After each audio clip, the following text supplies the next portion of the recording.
আমরা এখন বিষ্ণুপুর থেকে গড়বেতা চলেছি।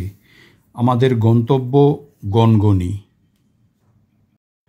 প্রকৃতি একেবারে অন্যরকম এক সাজে সাজিয়ে তুলেছে গনগনিকে। তবে জায়গাটির কিন্তু একটি অন্য দিকও আছে। গনগনি একটি ঐতিহাসিক স্থানও বটে।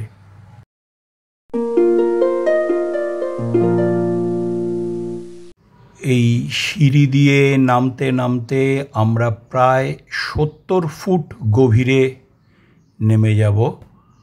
ওই যে শিলাবতী নদী এখন একেবারে শান্ত নিরীহভাবে বয়ে চলেছে, কিন্তু হাজার হাজার বছর ধরে এই নদী ক্ষয়কার্য করে করে এই অপূর্ব ভূমিরূপ সৃষ্টি করেছে। এখানে নদীর নিম্নমুখী ক্ষয়কার্য হয়েছে বেশি পরিমাণে, তাই এই ভূমিরূপ।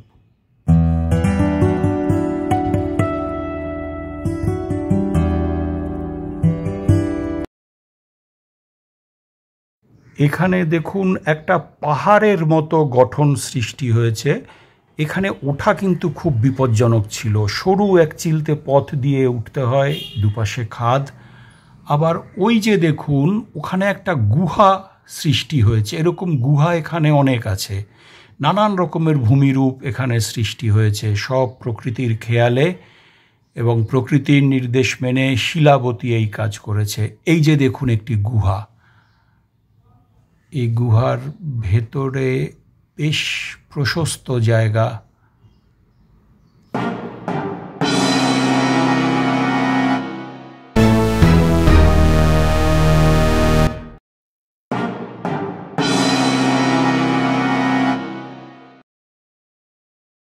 অষ্টাদশ শতাব্দীর শেষ ভাগে বাংলার পশ্চিম অঞ্চলে যে চুয়ার বিদ্রোহ হয়েছিল তার অন্যতম কেন্দ্র ছিল এই গনগনি।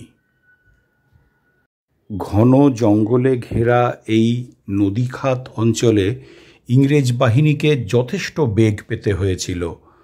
অবশেষে তারা বিদ্রোহ দমন করে এবং বিদ্রোহের অন্যতম নেতা অচল সিংহকে এই গনগনির জঙ্গলেই ইংরেজ সরকার ফাঁসি দেয়।